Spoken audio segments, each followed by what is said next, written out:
إن عدة الشهور عند الله 12 شهرا في كتاب الله يوم خلق السماوات والأرض منها 4 حرم ذلك الدين القيم فلا تظلموا فيهن أنفسكم نحمده ونصلي على رسوله الكريم أما بعد فأعوذ بالله من الشيطان الرجيم بسم الله الرحمن الرحيم رب اشرح لي صدري ويسر لي أمري واحلل عقدة من لساني يفقه قولي واجعل لي وزيرا من أهلي اشدد به أزري وأشركه في أمري كي نسبحك كثيرا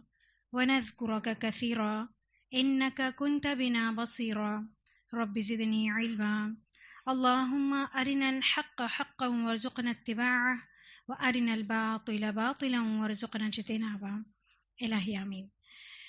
جی، آج کا ہمارا موضوع ہے ماہ رجب، اور اس کے حوالے سے شب معراج منائی جاتی ہے، اور جو بدعت یا جو رسومات ہمارے معاشرے میں رائج ہیں اس کے متعلق ہم پڑھیں گے۔ رجب اسلامی سال کا 7واں مہینہ ہے۔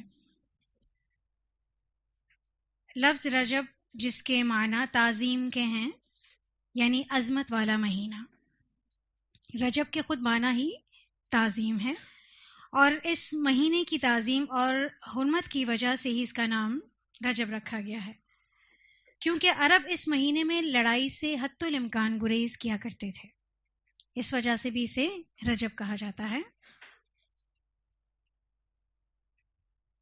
قرآن پاک میں اللہ سبحانہ وتعالیٰ حرمت والے مہینوں کے متعلق ارشاد فرماتے ہیں، سورۃ التوبہ کی آیت نمبر 36 میں ہے، ان عدت الشہور عند اللہ 12 شہرا فی کتاب اللہ یوم خلق السماوات والارض منها 4 حرم ذلك الدین القیم فلا تظلموا فیہن انفسکم۔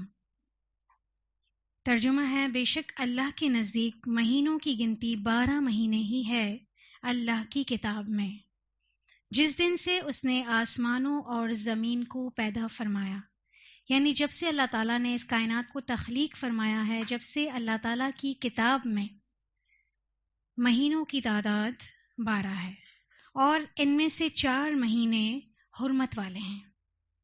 یہی درست دین ہے۔ اللہ سبحانہ تعالیٰ اس آیت میں یہی فرماتے ہیں کہ یہی درست دین ہے، ان مہینوں میں تم اپنے نفسوں پر ظلم نہ کرو۔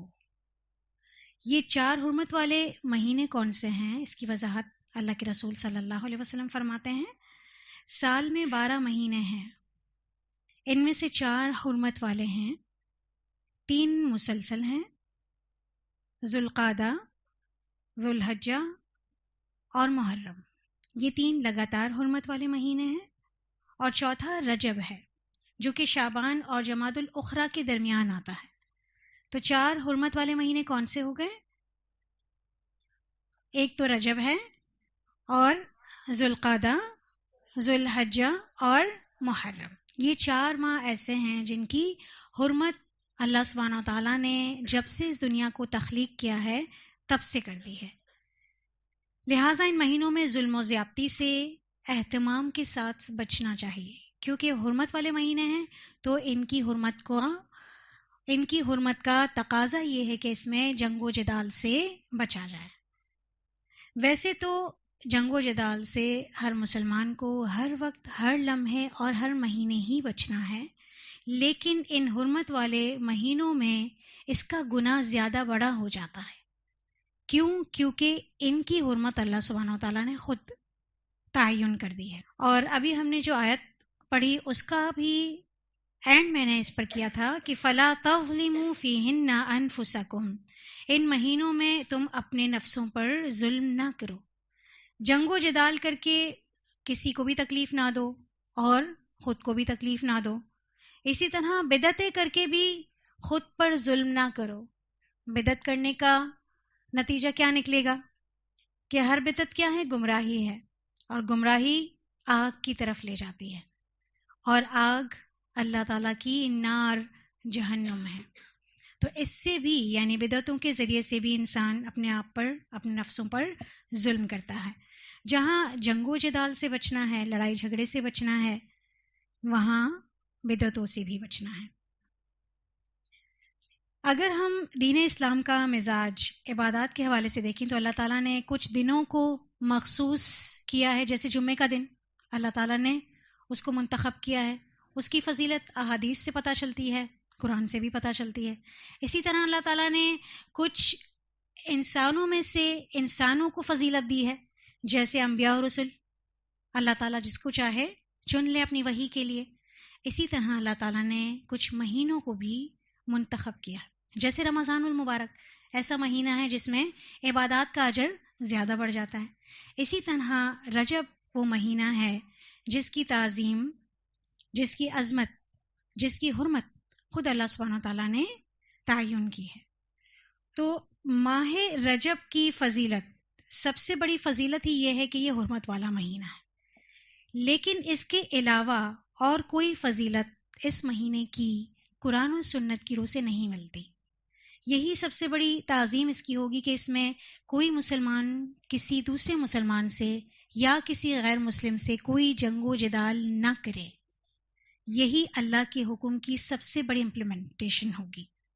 ہم اپنے روٹین کا جائزہ لیں گے کہ ہم اس میں اپنے مسلمان بھائیوں کے ساتھ کیسا سلوک کرتے ہیں۔ یہ ایک پریکٹسنگ مہینہ ہے، جس کے بعد کچھ مہینوں کے بعد 3 مسلسل لگاتار مہینے آتے ہیں جس میں بھی یہ پریکٹس کروائی جاتی ہے، تاکہ ایک مومن ہمیشہ اس مزاج کا عادی ہو کہ اسے کسی سے بھی جنگ و جدال نہیں کرنا۔ کافروں سے بھی جنگ و جدال کب ہوگا؟ جب وہ اسلام کے خلاف ایسی آواز اٹھاتے ہیں جس کو بند کرنا ضروری ہے، ورنہ ان حرمت والے مہینوں میں مسلمانوں کی طرف سے کسی کافر کے لیے جنگ کی ابتدا نہیں ہو سکتی۔ ان 4 مہینوں میں اسلام سے قبل بھی اہل عرب جنگ و جدال کو ناپسند کرتے تھے، یعنی اہل عرب بھی اگرچہ مشرکین تھے اس کے باوجود ان مہینوں کا تقدس، اس کی شکل ان کے ہاں بھی موجود تھی، اسی لیے عرب جنگ و جدال کو ناپسند کرتے تھے۔ اور قرآن کریم کی روح سے تو یہ 4 مہینے ہم نے آیت کے اعتبار سے پڑھا ہی کہ شروع دن سے ہی قابل احترام ہیں، اور اس وقت ہی سے ان میں جنگ و جدال حرام اور ممنوع ہے۔ اس اعتبار سے اسلام میں ماہ رجب کی فضیلت صرف اور صرف یہی ہے کہ یہ 4 حرمت والے مہینوں میں شامل ہے۔ لہٰذا اس مہینے میں کسی نیک عمل کو فضیلت کے ساتھ خاص نہیں کیا گیا، اور نہ ہی ہمیں خاص کرنا چاہیے۔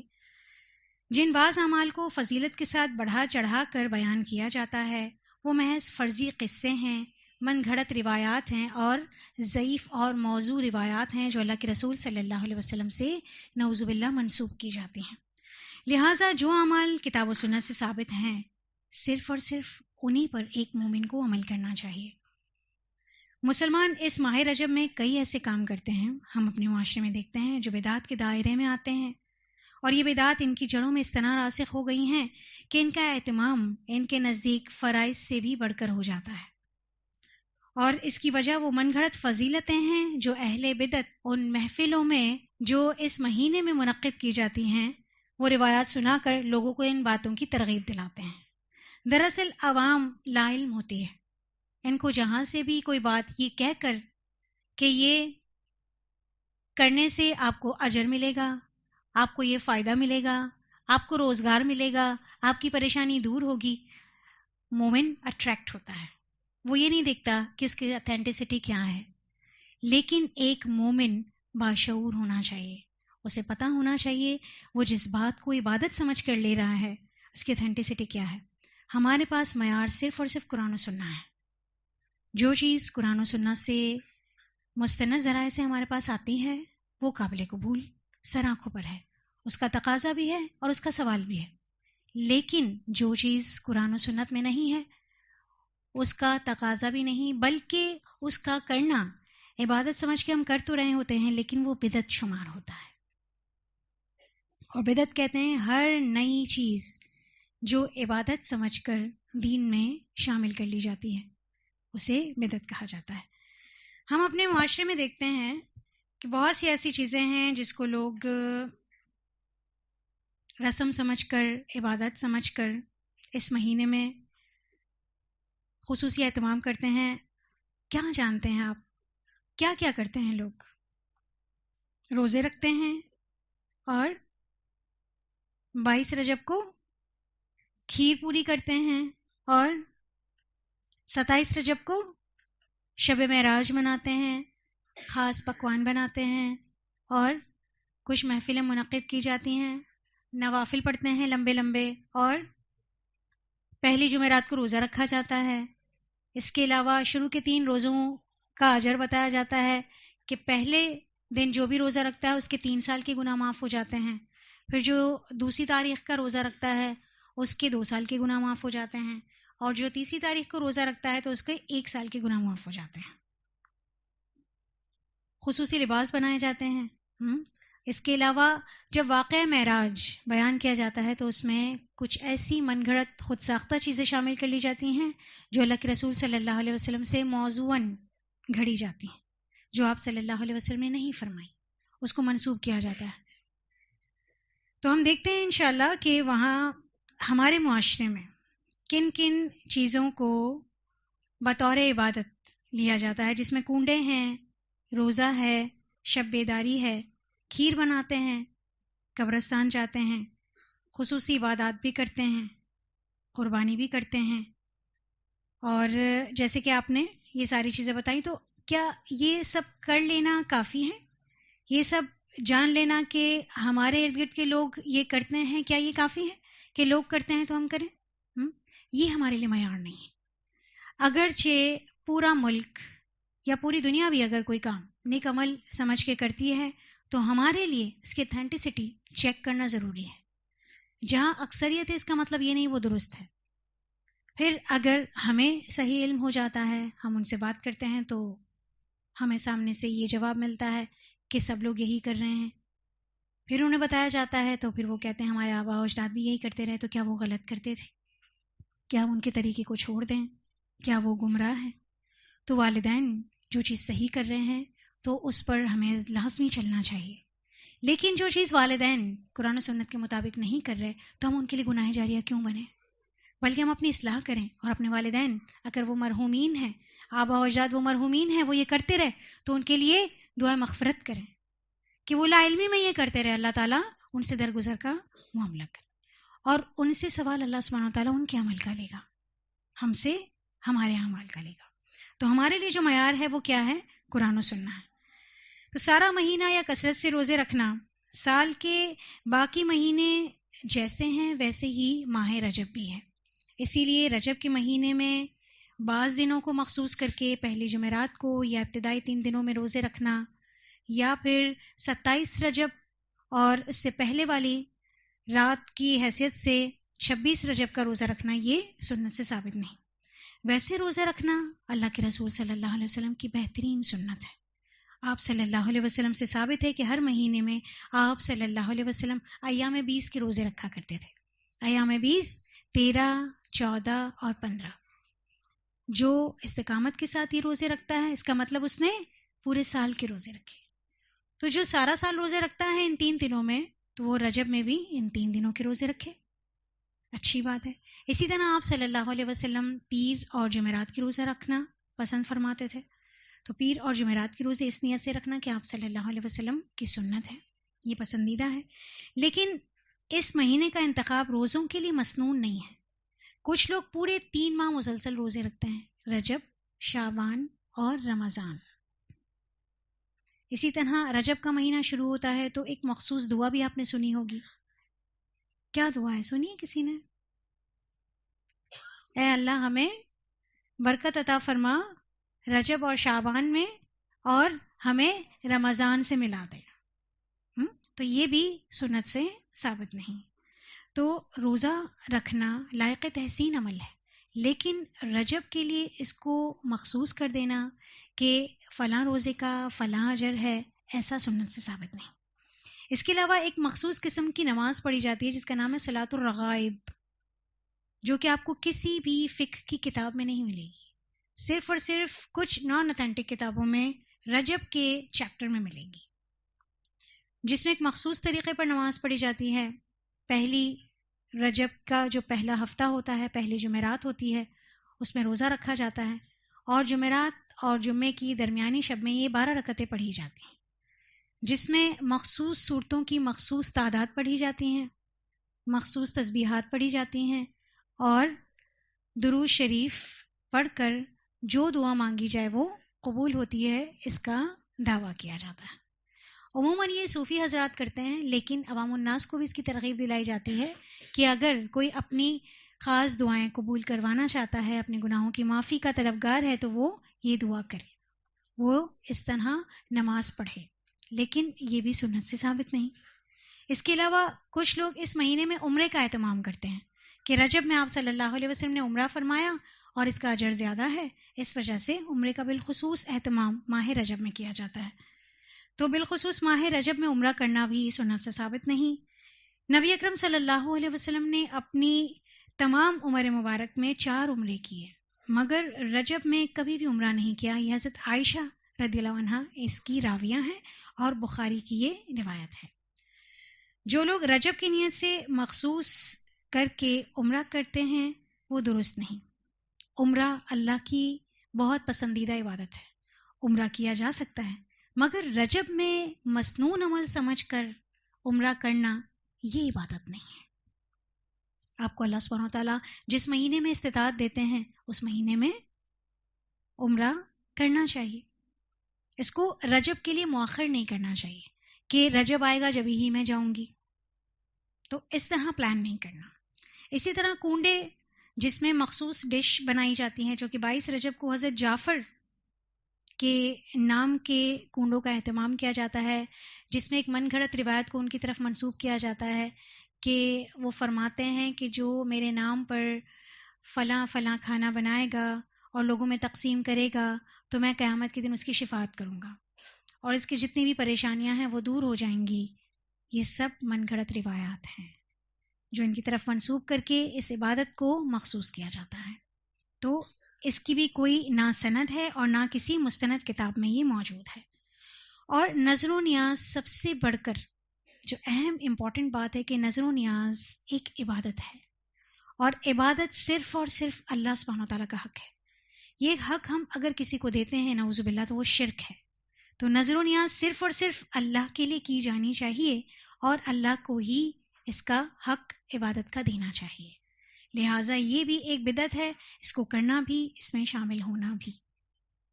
اس کے علاوہ شب معراج کے طور پر 27 رجب منائی جاتی ہے. یہ سب بھی آپ اس کو دیکھتے ہوں گے اپنے معاشرے میں. بالخصوص 26 رجب کو مساجد میں بھی اہتمام ہوتا ہے، چراغاں بھی ہوتا ہے، اور کچھ آتش بازی بھی ہوتی ہے، دیے بھی جلائے جاتے ہیں. یہ ساری چیزیں دیکھنے میں آتی ہے صرف اس وجہ سے کہ آپ صلی اللہ علیہ وسلم نے معراج کا سفر اس رات کو کیا تھا. آپ صلی اللہ علیہ وسلم کا اسراء و معراج کا سفر برحق ہے. ہر مسلمان کا اس پر ایمان لانا اس کے ایمان کا جز ہے. اگر وہ اس بات کا انکار کرتا ہے تو وہ مسلمان ہے ہی نہیں. لیکن 27 رجب کو آپ صلی اللہ علیہ وسلم نے یہ سفر فرمایا، لیکن 27 رجب کو آپ صلی اللہ علیہ وسلم نے یہ سفر فرمایا، اس کی اتھینٹسٹی، اس کی دلیل کسی بھی صحیح حدیث یا صحیح کتاب میں نہیں ملتی. بے شمار روایات ہیں، کچھ لوگ کہتے ہیں رجب میں، کچھ کہتے ہیں ربیع الاول میں، کچھ کہتے ہیں شعبان میں، کچھ کہتے ہیں رمضان میں، اور اسی طرح تاریخوں کے اعتبار سے بھی مختلف روایات ہیں. اگر آپ ہسٹری میں انٹرسٹڈ ہوں تو آپ کو ایسی بہت ساری کتابیں مل جائیں گی جس میں تخریج کے ساتھ وہ احادیث جس میں مخصوص تاریخ بتائی گئی ہیں اس کی بھی پوری تخریج موجود ہے. اس کے علاوہ جو مختلف روایات مختلف صحابہ کرام سے ملتی ہیں وہ بھی موجود ہیں، جن سے پتہ چلتا ہے کہ کوئی ایک مخصوص تاریخ، کوئی مہینہ ملتا نہیں ہے جس پر ہم یہ کہہ سکیں کہ اسراء و معراج ہو. کیونکہ اگر تو اس مہینے اور تاریخ کا تعین ثابت کرنا اللہ سبحانہ وتعالیٰ کا ہوتا مقصد، تو اللہ تعالیٰ اس کو کسی نہ کسی صحیح حدیث کے ذریعے ہمارے لیے محفوظ ضرور فرما دیتے.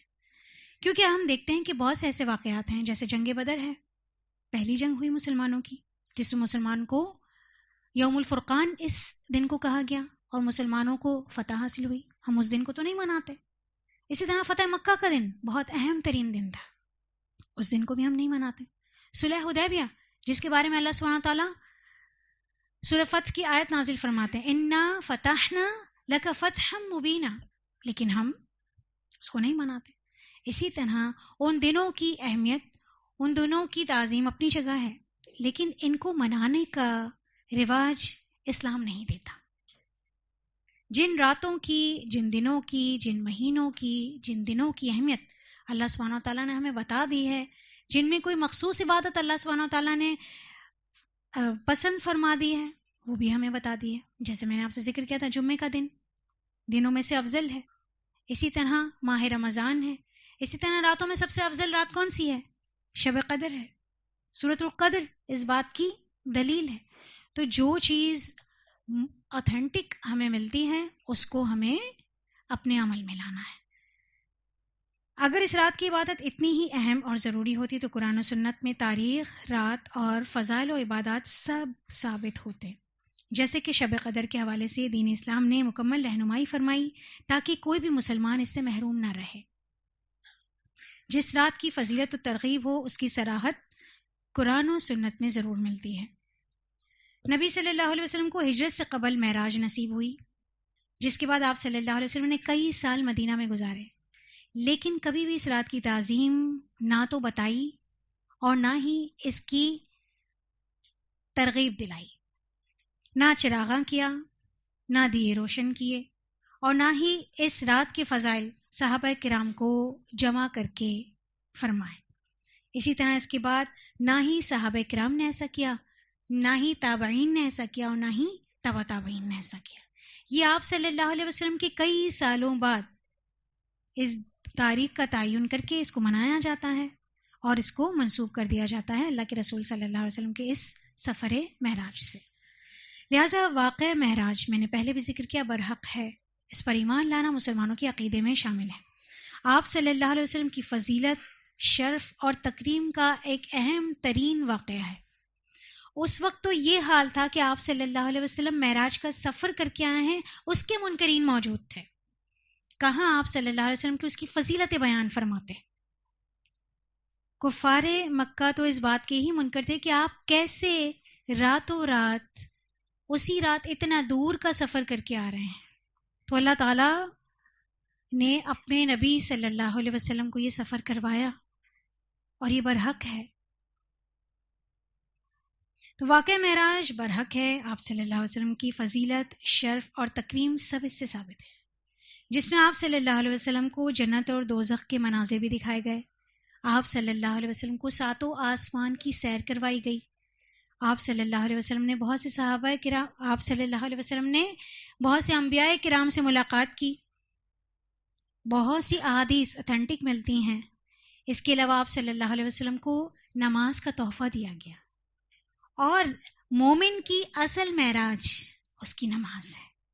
اگر ایک مومن 5 وقت کی نماز اول وقت پر خشوع و خضوع کے ساتھ سنت رسول صلی اللہ علیہ وسلم کے طریقے کے مطابق ادا کرتا ہے تو اس کی معراج تو اسے نصیب ہو جاتی ہے. اس کے علاوہ سورۃ البقرہ کی آخری آیات آپ صلی اللہ علیہ وسلم کو تحفتاً دی گئیں. اسی طرح آپ صلی اللہ علیہ وسلم کی ملاقات حضرت آدم علیہ السلام سے ہوئی.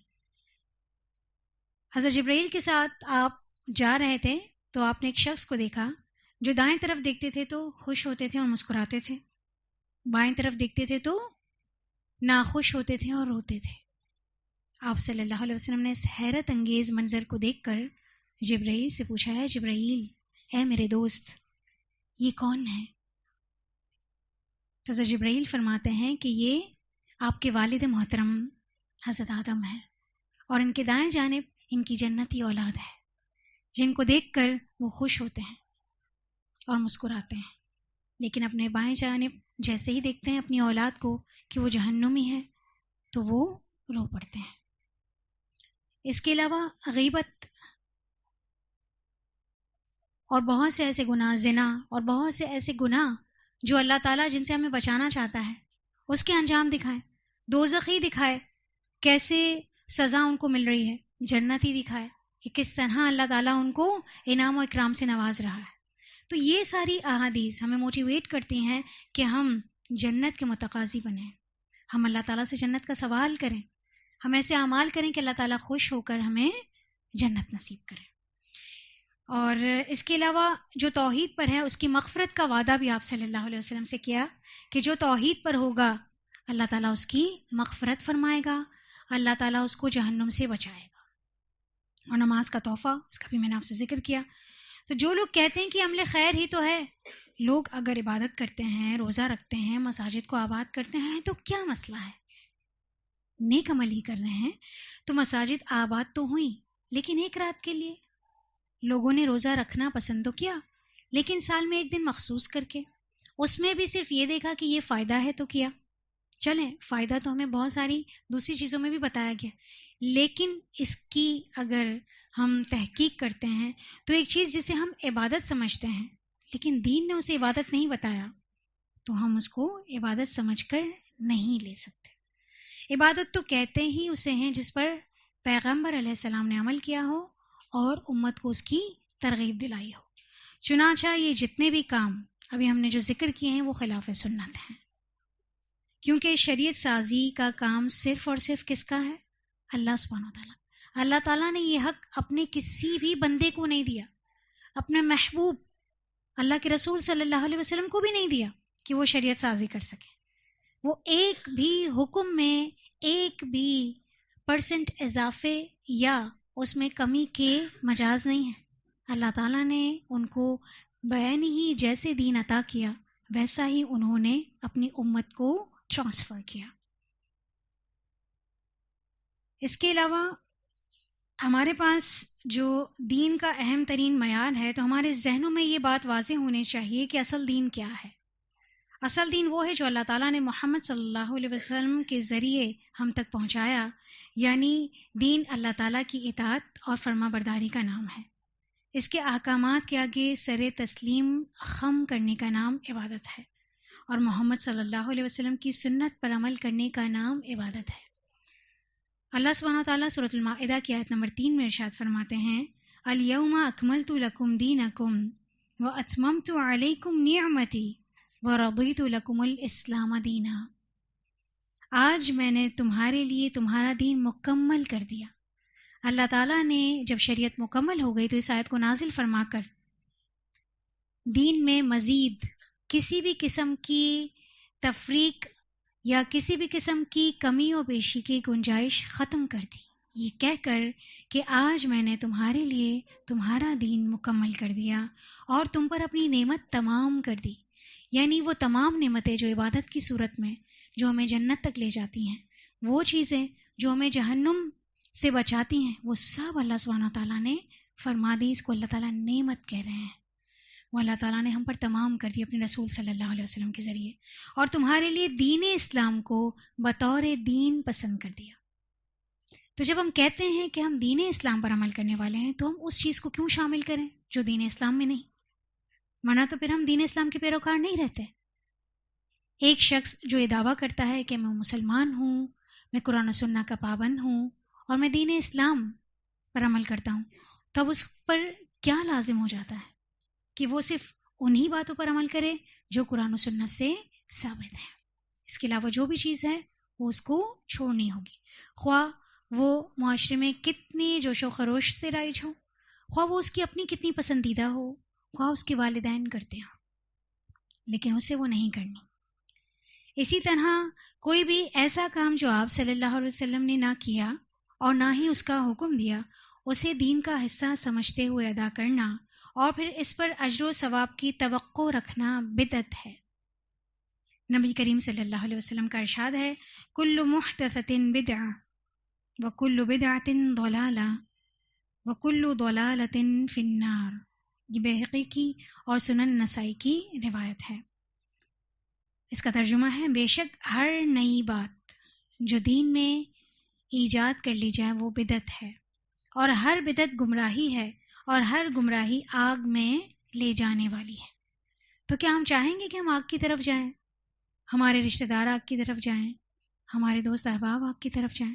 تو جو ہم نے سیکھا ہے، جو ہم پڑھ رہے ہیں، وہ ہم حکمت کے ساتھ، دلائل کے ساتھ اپنے محبت کرنے والے رشتوں کو بتائیں، اس دعا کے ساتھ اور صدقہ کرتے ہوئے، اس کے علاوہ 2 رکعت نماز پڑھ کے کہ اللہ تعالیٰ جو صحیح بات ہے ان کے دلوں میں اتر جائے.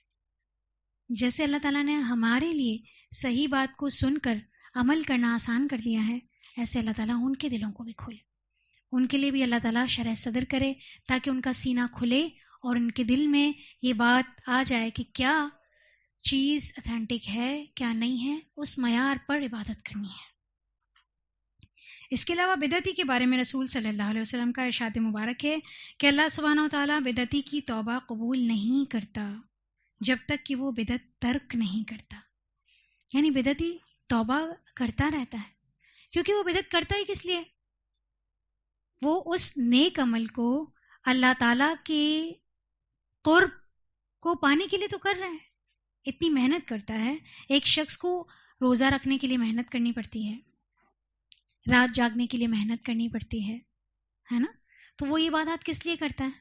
اللہ کی خوشنودی حاصل کرنے کے لیے. لیکن ایک بدعتی اگر جب تک بدعت کو نہیں چھوڑتا، اس کی توبہ قبول نہیں ہوتی، اور اس کو اس عمل پر توبہ کی توفیق ہوتی بھی نہیں، کیونکہ اس کو وہ گناہ سمجھتا ہی نہیں ہے. جس کو وہ گناہ سمجھے گا اس کی بھی وہ توبہ کرے گا نا.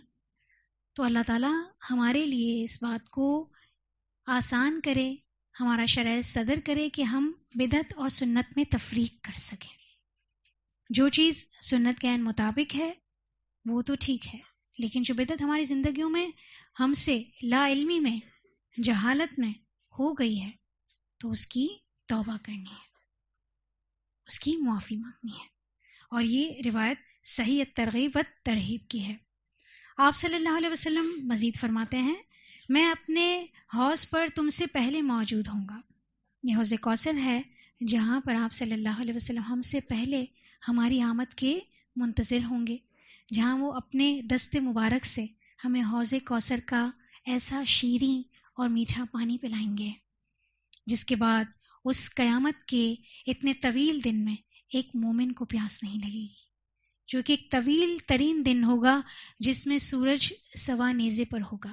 ہر شخص اپنے گناہ کے پسینے میں بھیگ رہا ہوگا، ہر شخص پریشان ہوگا. لیکن جو حوض کوثر پر جا کر اللہ کے رسول صلی اللہ علیہ وسلم سے اس جام مبارک کو پیے گا، اس کو اس دن کی گرمی اور پیاس محسوس نہیں ہوگی. اللہم اجعلنا منہم. تو آپ صلی اللہ علیہ وسلم نے فرمایا، میں اپنے حوض پر تم سے پہلے موجود ہوں گا، اور تم میں سے کچھ لوگ میرے سامنے لائے جائیں گے، پھر انہیں میرے سامنے سے ہٹا دیا جائے گا. یعنی آپ صلی اللہ علیہ وسلم ان کو پانی دینے لگیں گے، لیکن ان کو ہٹا دیا جائے گا. تو میں کہوں گا کہ اے میرے رب، یہ تو میرے ساتھی ہیں. لیکن مجھ سے کہا جائے گا، آپ نہیں جانتے صلی اللہ علیہ وسلم کہ انہوں نے آپ کے بعد کیا کیا نئی چیزیں ایجاد کر لی تھی، کن کن چیزوں کو دین اسلام کے نام پر شامل کر کے عبادت سمجھ کر خود بھی کرتے رہے اور لوگوں کو بھی اس کی ترغیب دلاتے رہے. یہ بخاری کی روایت. یعنی ایک بدعتی شخص کو حوض کوثر کا پانی نصیب نہیں ہوگا. اللہ کے رسول صلی اللہ علیہ وسلم کے پاس جائے گا تو وہ ضرور اس کے اعضاء بھی چمک رہے ہوں گے وضو کی وجہ سے، کیونکہ آپ صلی اللہ علیہ وسلم اپنی امت کو وضو کی وجہ سے چمکنے والے اعضاء سے پہچانیں گے. لیکن اس کے باوجود ان بدعتی اشخاص کو ملائکہ دور کر دیں گے کہ آپ اس کے مستحق نہیں. تو بدعت ایک ایسا گناہ ہے جس کا پتہ بھی نہیں چلتا. تو اللہ سبحانہ وتعالیٰ ہمیں اسے محفوظ رکھے. لہٰذا ایسے تمام طریقوں اور کاموں سے بچنے کی ضرورت ہے جو دین اسلام کے نام پر آپ صلی اللہ علیہ وسلم کے بعد ایجاد کر لیے گئے ہوں، کیونکہ آپ صلی اللہ علیہ وسلم نے فرمایا، جس نے ہمارے اس دین میں کوئی ایسی چیز ایجاد کی جو اس میں نہ ہو تو وہ مردود ہے، وہ چیز مردود ہے، رد کر دی جائے گی، اس کو پھینک دیا جائے گا. شیطان کیا ہے؟ مردود ہے نا، اس کو اللہ تعالیٰ نے رد کر دیا ہے کہ وہ جہنم میں جائے گا، جنت میں نہیں جائے گا۔ اسی طرح بدعت بھی کیا ہے؟ نئی چیز بھی کیا ہے؟ مردود ہے، وہ رد کر دی جائے گی، خواہ کتنی ہی خوبصورت ہو، کتنی ہی حسین ہو، کتنے ہی گھنٹوں پر محیط عبادت ہو، لیکن چونکہ اللہ تعالیٰ نے اس کا حکم نہیں دیا تو وہ قابل قبول ہے ہی نہیں۔ اللہ سبحانہ تعالیٰ ہمیں بہترین عبادت کی توفیق عطا فرمائے۔ مزید کچھ من گھڑت روایات یا احادیث جو ان محافل میں جو رجب کے مہینے میں منعقد کی جاتی ہیں اس حوالے سے کچھ احادیث آپ کو بتاؤں گی، جس میں ایک یہ اللہ کے رسول صلی اللہ علیہ وسلم سے منسوب کی جاتی ہے۔ رجب توبہ کا مہینہ ہے، شعبان ریاضت یعنی عبادت کا مہینہ ہے، اور رمضان تقرب یعنی اللہ کے قرب کا مہینہ ہے۔ اس کے علاوہ ایک اور روایت بھی بیان کی جاتی ہے، رجب میں اللہ تعالیٰ نیکیاں دگنی فرما دیتا ہے، یعنی نیکیوں کا اجر ڈبل ہو جاتا ہے۔ شعبان میں برائیاں مٹا دیتا ہے، اور رمضان میں بزرگیوں کا انتظام کیا جاتا ہے، یعنی مومن کے گریڈز بڑھتے ہیں رمضان میں۔ یہ سب موضوع روایات ہیں، اللہ کے رسول صلی اللہ علیہ وسلم پر گھڑی گئی ہیں کہ نعوذ باللہ اللہ کے رسول صلی اللہ علیہ وسلم نے فرمایا ہے۔ اور رجب نیکیوں میں سبقت کرنے والوں کا مہینہ ہے، شعبان درمیانے مومنوں کا مہینہ ہے، اور رمضان گناہ گاروں کا مہینہ ہے۔ یعنی جو بہت زیادہ نیکیوں میں سبقت کرتے ہیں وہ رجب میں عبادت کرتے ہیں، اور جو درمیانے درجے کی عبادت کرتے ہیں وہ رجب میں کرتے ہیں، اور جو بہت گناہ گار ہوتے ہیں وہ بالآخر رمضان میں عبادت کر لیتے ہیں۔ اس کے علاوہ ایک اور حدیث ہے کہ نبی کریم صلی اللہ علیہ وسلم نے فرمایا، رجب اللہ کا مہینہ ہے، شعبان میرا مہینہ ہے، اور رمضان میری امت کا مہینہ ہے۔ یہ بھی ایک من گھڑت اور موضوع روایت ہے۔ اس کے علاوہ ایک اور روایت آپ صلی اللہ علیہ وسلم سے منسوب کی جاتی ہے، نبی صلی اللہ علیہ وسلم نے فرمایا، یاد رکھو رجب اللہ کا مہینہ ہے، جس نے رجب میں ایک دن روزہ رکھا ایمان کے ساتھ اور محاسبہ کرتے ہوئے، یعنی اپنا حساب کتاب کیا، جس میں استغفار کیا اپنے گناہوں کو مد نظر رکھتے ہوئے، تو اس کے لیے اللہ تعالیٰ کی رضوان اکبر یعنی اللہ تعالیٰ کی رضامندی لازم ہو گئی۔ اب اللہ اس سے کبھی ناراض نہیں ہوگا اگر کوئی بھی رجب کے مہینے کا ایک بھی روزہ رکھ لیتا ہے۔ تو ایک کرائٹیریا آپ کو بتاؤں گی، جہاں اجر بہت زیادہ بڑھا چڑھا کے بتایا جائے نا، بہت زیادہ بڑھا چڑھا، آپ دیکھیں اس حدیث کو پڑھ کے کیا لگتا ہے کہ رمضان تو بہت پیچھے رہ گیا۔ رجب کے مہینے میں ہی اللہ تعالیٰ کی رضامندی اگر مل جاتی ہے ایک روزہ رکھنے سے، تو انسان کوئی بھی عبادت نہ کرے، کسی بھی دن کے روزے نہ رکھے، اور کب روزہ رکھ لے؟ رجب میں کوئی بھی ایک روزہ رکھ لے۔ تو جہاں پر لمبی چوڑی اور بہت خوب فضیلتیں بیان کر دی جائے نا، وہاں رک جائے اور اس کو جانچ لیں۔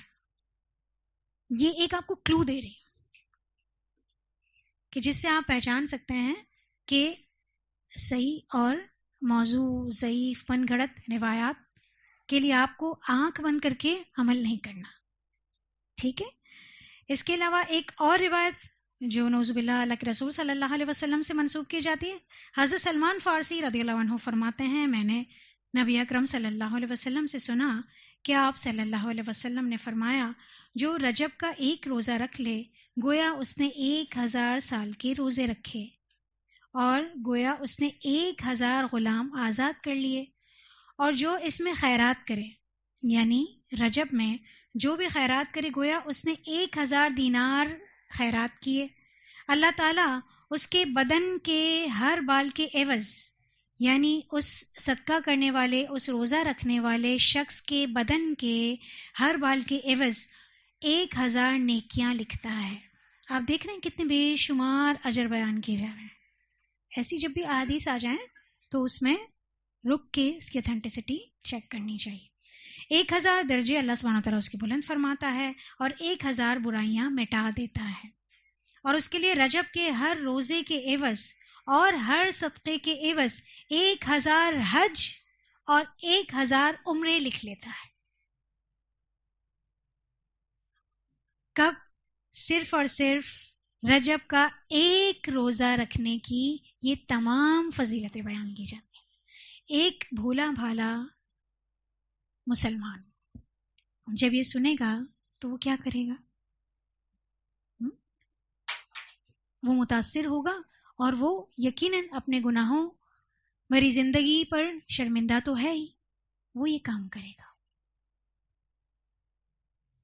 لیکن ایک مومن، آپ صلی اللہ علیہ وسلم نے فرمایا، بھولا بھالا سیدھا سادہ تو ہوتا ہے لیکن اسے کوئی بیوقوف نہیں بنا سکتا۔ اتنی عقل اس میں ضرور ہوتی ہے کہ وہ شریعت کے صحیح اور غلط حکم کو ضرور جانچ سکے۔ اس کے علاوہ ایک اور روایت ہے کہ جس نے 27ویں شب کا روزہ رکھا اس کے لیے یہ روزہ عمر بھر کے گناہوں کا کفارہ ہو جائے گا، اور اگر اس سال وہ مر جائے گا تو شہید ہوگا۔ ایک اور حدیث پاک میں ہے، جس نے رجب کے مہینے میں ایک بار سورہ اخلاص پڑھی، اللہ تعالیٰ اس کے 50 سال کے گناہ بخش دے گا۔ اس کو کہتے ہیں سستے داموں میں جنت کو خریدنا۔ سورہ توبہ میں اللہ سبحانہ تعالیٰ فرماتے ہیں، اللہ تعالیٰ نے مومنوں سے جنت کا سودا کیا ان کی جان اور مال کے عوض۔ جب تک وہ اپنی جان اور مال کا ایک ایک روپیہ اور ایک ایک لمحہ اللہ تعالیٰ کے لیے قربان نہیں کرے گا، اللہ اس کو جنت نہیں دے گا۔ اور یہاں یہ فضائل بیان کر کے مسلمانوں کو جو اصل مطلوب تقاضا ہے اس سے دور کیا جاتا ہے۔ تو ہمیں یہ بھی علم ہونا چاہیے کہ کیا چیز نان اتھینٹک ہے، تاکہ ہمیں پتہ ہو، ہم بات کر سکیں، اور کیا اتھینٹک ہے تو بھی ہم اس کو بتا سکیں۔ تو علم پورا مکمل کب ہوتا ہے کہ جب ہمیں یہ بھی پتہ ہو کہ کیا صحیح ہے اور کیا غلط ہے۔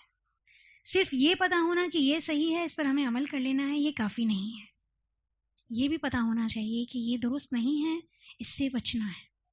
جبھی ہی دین کا تقاضا مکمل ہو سکتا ہے، جبھی ہی ہم بدعتوں سے بچ سکتے ہیں۔ چلیں، وقت الحمدللہ ہمارا مکمل ہو گیا ہے، تو خلاصہ بس ہم دیکھ لیتے ہیں کہ یہ جتنی بھی چیزیں ابھی ہم نے، جو ہمارے معاشرے میں ہم دیکھتے ہیں، سنتے ہیں، یہ ساری کی ساری عبادات اور طریقے نبی صلی اللہ علیہ وسلم کی وفات کے کئی سال بعد ایجاد ہوئے، اس لیے یہ سب کے سب خلاف سنت ہیں، گمراہی ہیں اور بدعت ہیں۔ آپ صلی اللہ علیہ وسلم ہمیشہ اپنے خطبے میں فرماتے تھے، سب سے بہترین کلام کتاب اللہ اور سب سے بہترین طریقہ محمد رسول اللہ صلی اللہ علیہ وسلم کا ہے، اور ہر بدعت گمراہی ہے اور گمراہی آگ میں لے جانے والی ہے۔ اس کلام کے بغیر آپ صلی اللہ علیہ وسلم کا کوئی بھی خطبہ نہیں ہوتا تھا۔ آپ نے اپنے ہر خطبے میں یہ بات ضرور فرمائی۔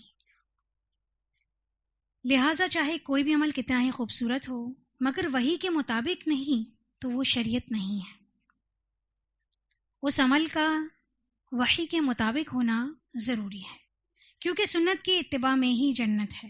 قرآن پاک میں آتا ہے، ان لوگوں کو ڈرنا چاہیے جو اللہ کے پیغمبر کی مخالفت کریں کہ وہ کسی فتنے کا شکار نہ ہو جائیں۔